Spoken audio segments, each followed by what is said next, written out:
Breaking news today, trending ngayon sa social media, shocking to. Former ICC judge kumanta na. Ayan, syempre itong balitang ating matutunghayan ngayon ay nagmula kay DDS News PH. At ito po ang inyong lingkod na si BT na magbibigay ng reaksyon at komento dito sa video na ating matutunghayan ngayon. At huwag na natin pagtagalin at sabay-sabay na nating panoorin ang laman ng video na hatid sa atin ni DDS News PH at bibigyan natin ng reaksyon ang balitang ito. Pasok! Ayan, DDS News PH.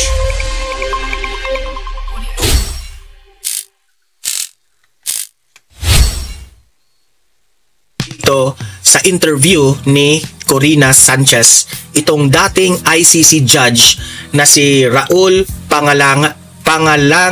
Okay, ayun, bago natin simulan ng video ito, nais ko nga pala magbigay ng credits dito sa boses at video na matutunghayan natin ngayon at bibigyan ng reaksyon walang iba kundi si Don Mar TV. Syempre, huwag niyong kalimutang suportahan ang channel ni Don Mar TV, mga katunay. Pakibisita po yan at huwag niyong kalimutang mag-subscribe at mag-follow para maging updated po tayo sa mga vlogs, reactions at sa mga balita na hinahatid sa atin ni Don Mar TV. Pagpatuloy natin. Pangalangan, I hope I pronounce it well, no? In 1958, came to the ICC from the University of the Philippines, where he has taught constitutional law and public international law. So dito sa interview ni Ma'am Corina Sanchez ay patungkol po ito sa kalagayan po ni former President Duterte sa ICC.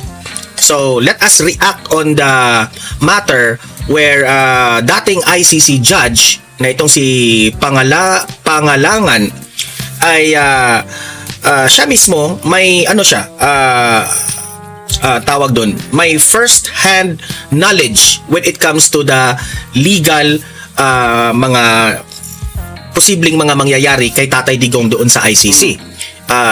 As far as hindi ko pa nakita ito, sabay-sabay natin i-react ito. At isa sa mga highlights na sinabi niya doon ay talagang ipinakita sa kanila nung siya pa ay judge doon ay yung kulungan ng ICC. Okay? At meron siyang na-mention doon kaugnay po sa kalagayan po ni former President Duterte. Okay? So yun po ang panoorin natin ngayong araw na ito. Yan ang i-react natin. Pero guys, bago ang lahat, help me po muna na i-like at saka i-share itong video na ito para kakalat ito sa taong bayan. Okay? Mahalaga like and share. Okay, ready? Sabay-sabay mo tayong mag-like and share. 1, 2, 3, go! Go! Ayan, naka-like and share na ba? And sa mga bago pa lang dito sa aking channel sa Don Mar TV, mag-subscribe na po kayo kung first time nyo itong panood, no? Para lagi kayong updated sa ating mga balita. Okay, so without further ado, pakinggan natin itong si Judge Pangalangan, okay? Ito po. Handa na ba kayo dito kay Filipino lawyer and former judge sa International Criminal Court? Judge Raul Pangalangan is in the house. Wow, thank you so much, finally. Pleasure.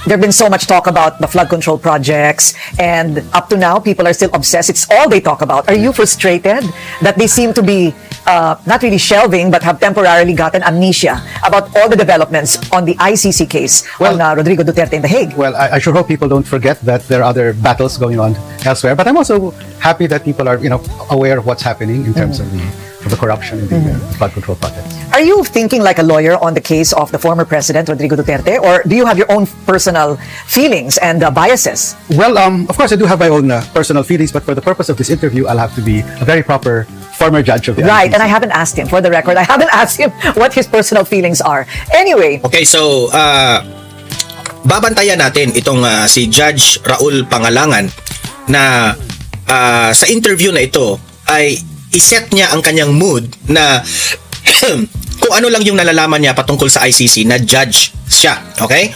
Hindi po siya, tingnan lang natin kung mukhang dito sa dating ICC judge, mukhang may malalaman tayo. No?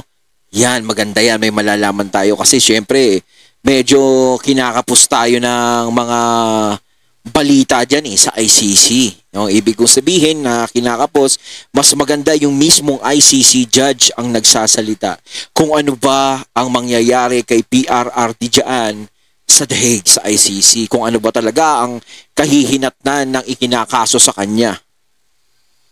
Siya bias o magbibigay siya sa kanyang opinion. Yun, doon natin kung flat lang talaga kung talagang siya ay ICC na knowledge na judge na makapagbigay ng mga tanong, sagot sa mga tanong ni Corina Sanchez. Okay? Nagkaroon po ng isang malaking desisyon mula sa The Hague kamakailan. At ang balita ko nga medyo iniinda ni Judge Pangalangan dahil bakit hindi nabibigyan ng sapat na pansin daw itong desisyon na ito na napakahalaga. Bakit mahalaga at ano ba itong desisyon na ito mula sa The Hague na kailangan alam nating lahat? Okay. This is the decision on jurisdiction of the court. So the position of the defense of the Duterte's counsel is that the court has no jurisdiction over the case, and therefore the case should be dismissed. Because So yun ang ipinaglalaban ng defense ni Tatay Digong, ha? Na walang jurisdiction na hawakan itong si Tatay Digong. case has withdrawn from the Rome Statute, and that therefore the court has lost jurisdiction over the case of former President Duterte. Now, I consider this very important, Corina, because had it been granted by the court, and had the court agreed with the defense that there is no jurisdiction, then the case is all over. And it sets a precedent. Well, it says Kapag yan po ang ma-proven na walang jurisdiction ang ICC kay Tatay Digong, tapos na ang kaso na ito. Pero teka lang, no? Siyempre, ano pa ba yung dapat nating i-prove? Diba? Kumbaga, talagang wala lang jurisdiction dito yung ICC. Diba? Wala na nga silang pakialam diyan kay Tatay Digong, diba? Nandito sa Pilipinas. Kumbaga, kaya lang naman sila nakikialam kasi may mga tao na talagang tinatawag at tinahatak sila dito para si Tatay Digong pakialaman. Diba, wala na, tahimik na, wala nang ICC tayo. Hindi na tayo under dyan sa ICC na yan. Wala na, tinanggal na yan. Diba? Kaso nga lang, ang problema talagang hinatak nila May papuri-puri pa sila noon na ang galing daw ng ginawa ni Tatay Digong na hindi tayo nagpapaalipin sa mga taga-ibang bansa. Na yung ICC, tinanggal dito, wala na tayong jurisdiction, may paganon-ganon. Tapos pagdating ng ngayon, biglang nagkaganyan. Ginamit nila yung ICC para si Tatay Digong kunin. Kasi alam nyo, kung may pakialam ang ICC kay Tatay Digong, kung may pakialam yan, doon pa lang sa airport kung saan kinuha si Tatay Digong, dapat nag-effort na yung ICC. No? Kahit yung aeroplano na magdadala kay Tatay Digong sa The Hague, mag-e-effort na yung ICC. Diba? Mag-e-effort na sila. Bakit tayo ang nag-effort? Bakit kayo, mga Pilipino, ang nag-effort? Kapwang Pilipino. Diba? Kayo mismo ang kumuha ng eroplano na magdadala kay PRRD doon sa The Hague. Nagaling dito sa Pilipinas. Kayo pa ata gumastos ng crudo nun o gasolina nun. Pati lahat ng accommodation nun, kayo nga gumastos. Diba? Kaya nga sinasabi natin dito, wala na silang jurisdiction. Kung may jurisdiction sila dito, hindi dapat sila may kailangan, sila ang lumapit. Ang problema, diba wala naman silang kailangan, kayo lumapit? Dahil alam nyo na matatalo kayo pag dito sa Pilipinas talaga nilitis si Tatay Digong. Dahil alam naman dito ng karamihang mga Pilipino na wala naman siyang ginawang masama. Diba? Kaya gusto nyo sa ibang bansa. For future cases. But the important thing especially for life in the Philippines is that if the court said yes, there's no, we have lost jurisdiction, therefore the case is dismissed, and by today Duterte will be home in the Philippines already. Right. And you can imagine the political, the sense of outrage of his followers that their idol was unfairly treated. The moral indignation. All the political theatrics that will follow, and of course, as you can imagine in Philippine politics, how some groups might. Actually, sir, mali ka doon na sinabi mo na idol namin si Tatay Digong, Hindi po namin idol si Tatay Digong. Nagkataon lang po na kami ay sang-ayon sa kanyang mga legasiya at prinsipyo. Okay? Iba kasi yung idol Tama si Sir Don Marton. Kumbaga, kami sumasang-ayon nga naman kami at nagagandahan kami sa naging pamamalakad ni Tatay Digong. Although may mga ibang kumukontra doon sa naging pamamalakad ni Tatay Digong, pero wala na tayong pakialam sa kanila. Pero wag ka, yung mga kumukontra na yan, ayaw nila kay Tatay Digong, pero wag ka, tumanggap sila ng ng SAP ba yun? SAP? Di ba? Baka mamaya isa sila sa pumila, isa sila sa kumuha. 'Di ba? Ako doon ko talaga nagustuhan si Tatay Digong eh. Hindi lang naman sa inidulo o ano eh. 'Di ba? Hindi talaga mawawala, humanga tayo sa naging pagpapalakad ni Tatay Digong kasi partida na 'yun eh. 'Di ba? Nakaharap niya yung pandemic kaya hindi talaga 100% no na naipakita ni Tatay Digong sa mga Pilipino yung proseso ng bansa natin. Pero doon pa lang sa pandemic para sa akin na ibigay niya yung 100% na siya. Kasi talagang nalagpasan natin yung pagsubok na yun. 'Di ba? Itinawid tayo ni Tatay Digong kasi kung ibang presidente nga yan, sinasabi ko, kung ibang presidente yung nakaupo, hindi ko alam kung saan tayo pupulutin. Lalo na ngayon, 'di ba, nakikita nyo? Kung ngayon, 'di ba? Kung ngayon yan, ako. Kaya tayo nagpapasalamat tayo na siyempre kahit labag nasa kalooban natin yung pandemic na yan di ba? Pero nagpapasalamat tayo nung pandemic na yon is si Tatay Digong ang naging presidente ng bansa natin, di ba? Kumbaga tayo, malaki ang utang na loob natin kay Tatay Digong kahit sabihin natin na, bakit? Katungkulan niya yung presidente siya eh. Yung pera tinutulong sa atin, pera din naman natin yun eh. Hindi. Kung tutuusin, malaking bagay pa rin ang ginawa ni Tatay Digong kasi kung gusto niya tayong pabayaan, siya ang presidente. Kahit anong oras, pwede niyang gawin yun. Pero hindi niya inisip yung sarili niya, inisip muna tayo. Kahit nga magkabaon-baon tayo sa utang, basta makaahon tayo eh. Doon talaga ako humanga sa kanya. Doon ako bumilib. Kaya ako sumasang-ayon ako sa mga ginawa ni Tatay Digong na maaayos. Yung iba yung tinatawag na idol yung mga DDS po, hindi po idol namin si Tatay Digong. Si Tatay Digong po, sang-ayon po kami sa kanyang ginagawa, legasiya, at sa tingin namin ay tama lahat ang kanyang ginagawa.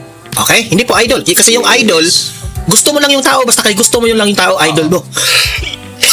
Ganyan po ang idol, Capitalize on the dismissal of the case for their own political agenda. Some people might interpret that as meaning that you don't have that much faith in the judicial system in the Philippines. Well, a lot of people don't. They don't have that much faith, but don't you also? That is correct. Well, I'll have to go by exactly what the court said. The court says that in the jargon of the ICC, it's called the principle of complementarity. That the ICC is a court of last resort. It kicks in only if the originating jurisdiction, in this case the Philippines, has shown itself to be, and the jargon is, unwilling or unable genuinely to prosecute. So, and the usual defense of the Duterte camp is that this is an indictment of the entire Philippine legal system because our judicial system exists, continues to function. The courts are still open, but as I love to emphasize, there are two tests. The test, one test that they are responding to is that the courts are completely have collapsed. That is unable to prosecute. But the other test is unwilling to prosecute. So for me, if the argument is that our courts are perfectly functioning, then how come out of the more than 6,000 officially recorded victims, very few cases have moved forward? And that was the logic of the court. And therefore, I will answer to a Philippine court. I will not answer to the... Tama naman eh. Sa tingin namin tama si Tatay Digong. Kasi po, binoto siya ng taong bayan. Yes. Okay? Naging presidente siya, nakaupo siya sa Malacanang to serve the Filipino people. Kaya nga ginawa niya yung war on drugs kasi yun ang gusto ng taong bayan. Kasi yung war on drugs kasi na yan. Kasi nung panahon ng kampanya, sinabi niya, wag niyo akong iboto. Kasi kung iboto niyo ako, it will be bloody. Oo, kasi, diba? Sinabi niya naman tama. Sama, sinabi niya yun. Diba? Wag niyo ako iboto kasi nasa mga Pilipino naman yun kung gusto siya iboto eh. Kumbaga, binibigay niya yung desisyon. No, magiging bloody talaga. Yung naupo nga siya, binoto siya. Siyempre, nagustuhan talaga ng mga tao yung sinabi niya dahil talagang yung war on drugs talaga ang pinalo ni Tatay Digong eh. Siyempre, yun yung gusto ng mga tao na talagang magkaroon ng disiplina at maligtas tayo sa mga ganon. Dahil alam naman natin na ang masamang bisyo na yan ang pinagmumula ng kriminalidad sa ating bansa. Hindi lang dito sa ating bansa kundi sa ibang bansa pa. Diba? Yan yung ginawa nilang butas kay Tatay Digong. Kaya nga tayo dito sa Pilipinas nakakatawang isipin.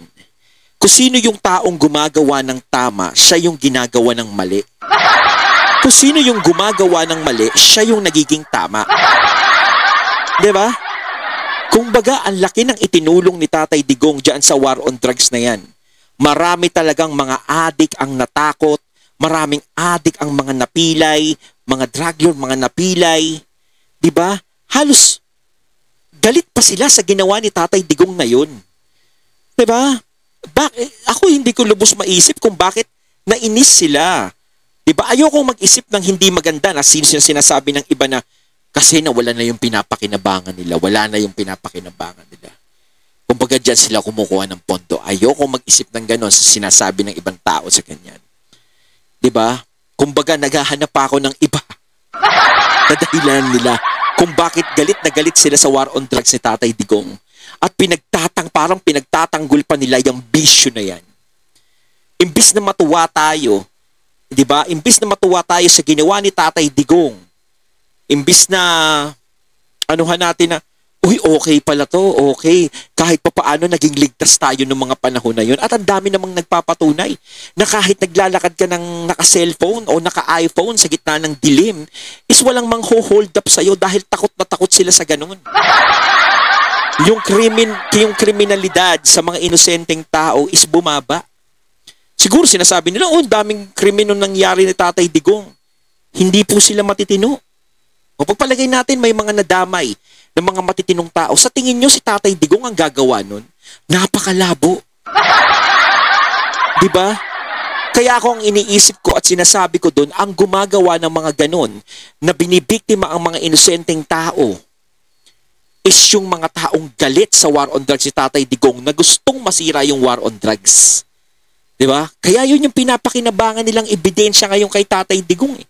Na pati yung mga inosente daw is nadamay ng mga panahon na yun. Kung palalawakin nila yung isip nila, malamang naisip nila yun. Kaso wala eh. Sinasarado nila yung pag-iisip nila na ang sinasabi nila na kahit inosente dinadamay ng mga panahon na yun. Alam nyo, kung kahit inosente dinadamay ng mga panahon na yun, pati tayong lahat wala na. Diba? Ito talaga yung campaign ko. When I will become the president, talagang tutudasin ko lahat ng mga kriminal na magpahirap sa bayan, yung mga inosenteng mga bata, inosenteng mga pamilya, yung mga nagbibenta ng mga bawal na gamot, ay tutudasin niya lahat yan. Talagang yun ang gusto niyang mabura sa Pilipinas. Kahit ako naramdaman ko yung pagbabago eh. Kasi may mga adik-adik akong nakikita, mga nasasalubong eh.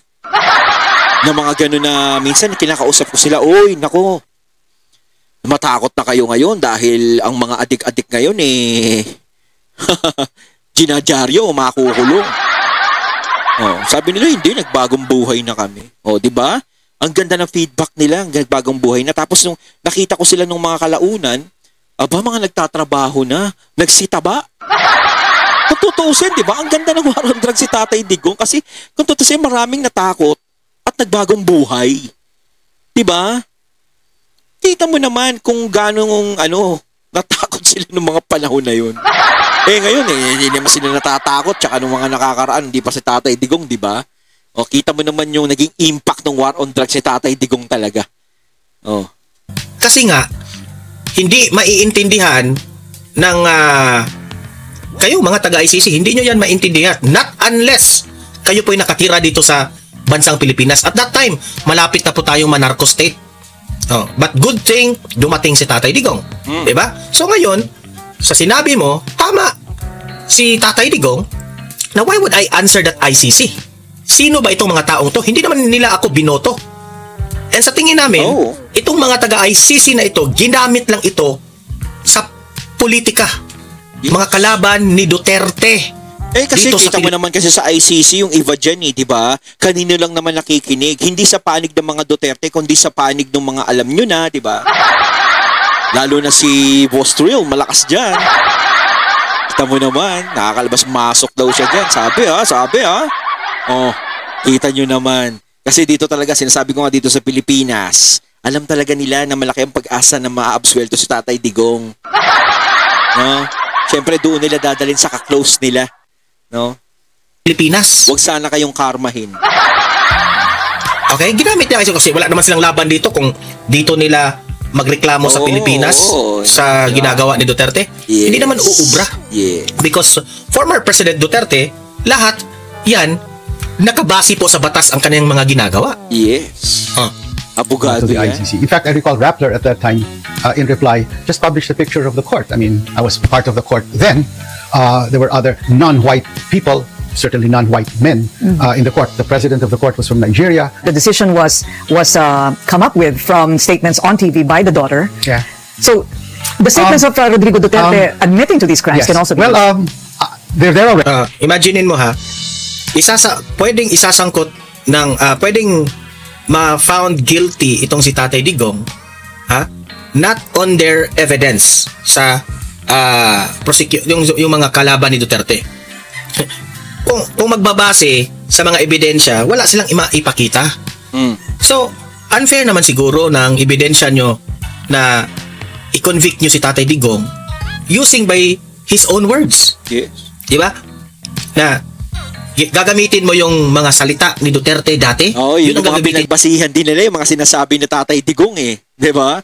Kasi kung hindi ka sanay kay Tatay Digong, siseryosohin mo yung sinasabi niya. Hindi, ganun lang siya. Kung ikaw sanay ka, isipin mo, hindi, ganun lang talaga yan. Ganun talaga magsalita. Kasi may mga ganun tayo eh, na ganun talaga tayo magsalita. May mga reaksyon tayo sa mga sarili natin. Yung ebidensya? Nakakatawa naman siguro yun, di ba? Pero, kahit isa yun talaga. Yung mga reaksyon ni Tatay Digong, yung isa sa mga ginawa nilang ebidensya talaga, doon nila dinidiin. O kita mo, sa sinabi mo o nangyari o ginagawa mo talaga. Sa 6,000 na sinabi niyong biktima ni Tatay Digong, wala man lang kayong maibigay na ebidensya. 6,000, grabe. Diba? Tapos gagamitin niyo ang sariling mga statements wala naman ni Duterte, lumalabas na ganun. Pamilya ng mga Duterte, para i-convict niyo. Yes. Alam niyo naman na yung mga some of the statements of former President Duterte ay pananakot lang yun ng mga kriminal. I'd be interested how the court will that at the time of the arrest they were not a part of the Rome Statute because some obligations there are binding only on actual members, and Right. so it redounded to their benefit, providentially. and even after or post administration. Indeed, yes. And that being said, we're going to shut up now. Thank you so much. Okay, so yan po ang nagtatapos yung ano ha. So walang clear evidence na makapagpatunay na si Duterte ginurgur niya itong 6,000. Kita nyo naman, Dati nga 30,000 yan eh. Ngayon naging 6,000 tapos wala silang Kaya clear nga sinasabi 30,000, 6,000 na lang ngayon kasi wala nga silang kasiguraduhan. Diba? evidence. So, Yes. gagamitin nyo ang mga statements ni Duterte para ebidensya. Hindi yan pwede. Statements ng pamilya para ebidensya, hindi yan pwede. Sa kanila yun, no?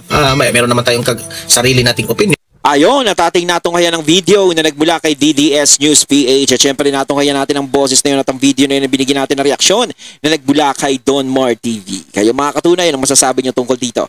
Comment lang po kayo sa comment box. So once again, I'm BT and I'm out. Peace.